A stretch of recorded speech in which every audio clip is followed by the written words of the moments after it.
Hello my lovely viewers, welcome back to my channel Anamika's variety কিচেনে নতুন রেসিপিতে আপনাদের সকলকে অনেক অনেক স্বাগত জানিয়ে আজকের রেসিপিটি শুরু করছি। আশা করি আমার সকল বন্ধুরা ভালো আছেন এবং সুস্থ আছেন। আজকে আমাদের রেসিপি চিংড়ি মাছ দিয়ে চিচিঙ্গা ভাজি। চলুন রেসিপি দেখে নেওয়া যাক। এখানে আমি চিচিঙ্গাগুলোকে আমার যতটা প্রয়োজন ভালো করে কেটে রেখেছি। উপরের খোসাটা আস্তরণটা আমি হাঁচড়ে ফেলে দিয়ে এরকম সরু সরু করে কেটে নিয়েছি।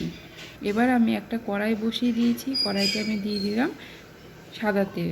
তেলটা গরম হলে দিয়ে দিলাম এখানে সামান্য একটু লবণ এবং সামান্য একটু হলুদ গুঁড়ো। এবার আমি দিয়ে দিলাম ধুয়ে পরিষ্কার করে রাখা চিংড়ি মাছগুলো। এই রেসিপিটার জন্য খুব বেশি চিংড়ি মাছের প্রয়োজন পড়ে না।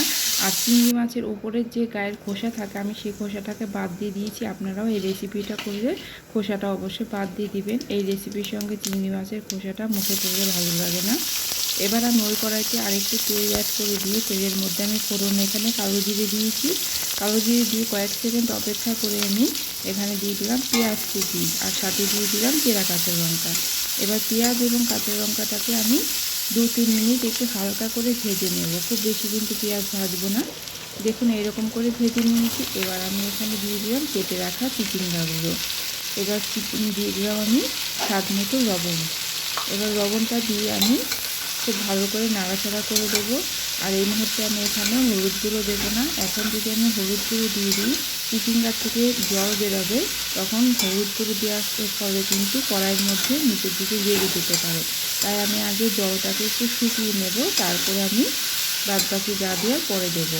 আমি লবণটা দিয়ে খুব ভালো করে নাড়াচাড়া করে এবার আমি এটাকে 4-5 মিনিটের জন্য ঢাকা দিয়ে দেবো। গ্যাসের ফ্লেমটা লো টু মিডিয়ামে রেখে আমি ঢাকা দিয়ে দিলাম।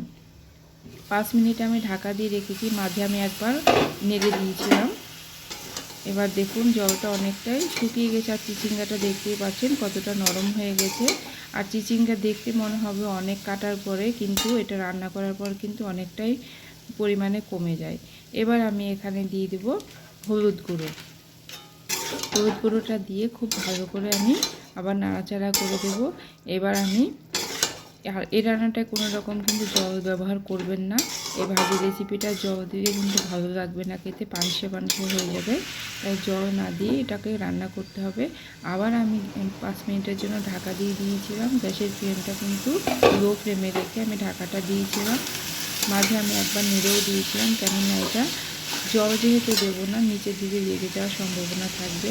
দেখুন অনেকটা ভাজা ভাজা হয়ে গেছে। এবার আমি ভেজে রাখা চিংড়ি মাছগুলো দিয়ে দিলাম। দেখুন পরিমাণটা একদমই কমে গেছে, ওই জন্যই চিংড়ি মাছের পরিমাণটাও কিন্তু খুব বেশি প্রয়োজন পড়ে না এই রান্নাটায়। তবে আপনারা চাইলে বেশি করেও দিতে পারেন, কারণ সেক্ষেত্রে খেতে বেশ ভালোই লাগবে। এবার আমি এভাবে আরও 2-3 মিনিট একটু নাড়াচাড়া করে ভাজা ভাজা করে নেব। এই টেস্টটাকে বাড়িয়ে দেওয়ার জন্য আমি এখানে সামান্য একটু চিনিও দিয়ে দিলাম। এসব জিনিসে চিনি না দিয়ে কিন্তু টেস্ট একদমই ভালো লাগে না। তাই একটু চিনি দিয়ে আরও 2-3 মিনিট আমি এটাকে খুব সুন্দর করে একটু ভাজা ভাজা করে নেব। এই রান্নাটা সেরকমভাবে কোনো রকম মশলাই লাগে না, তবু এই রান্নাটা খেতে কিন্তু ভীষণই টেস্টি হয়। দেখুন গ্যাসের ফ্লেমটা মিডিয়ামে আছে আর এভাবে নাড়াচাড়া করে নিতে হবে। সবশেষে এখানে আমি দিয়ে দেবো ভাজা একটু জিরের গুঁড়ো। এই শুকনো খোলায় জিরেটাকে ভেজে নিয়ে গুঁড়ো করে রেখেছিলাম, সেই ভাজা জিরের গুঁড়োটা আমি দিয়ে দিলাম। এবার আর 2-3 মিনিট আমি একটু নাড়াচাড়া করে এটাকে নামিয়ে দেবো। দেখতেই পাচ্ছেন কড়াইয়ের দিকে একটু লেগে যাচ্ছে, যেমন এটা ভাজাটা একদমই খুব সুন্দর করে হয়ে গেছে। এবার আমি এটাকে তুলে নেব। তুলে আমি এবার সার্ভ করে দিচ্ছি। ভিডিওটি শেষ পর্যন্ত দেখার জন্য সবাইকে অসংখ্য ধন্যবাদ। দেখা হবে নতুন কোনো রেসিপির সাথে। সবাই ভালো থাকবেন, সুস্থ থাকবেন এবং অনামিকাস ভ্যারাইটি কিচেনের পাশে থাকবেন। আর এই চিচিঙ্গা ভাজাটা আপনারা ভাত বা রুটির সঙ্গে পরিবেশন করুন, খুবই ভালো লাগে খেতে।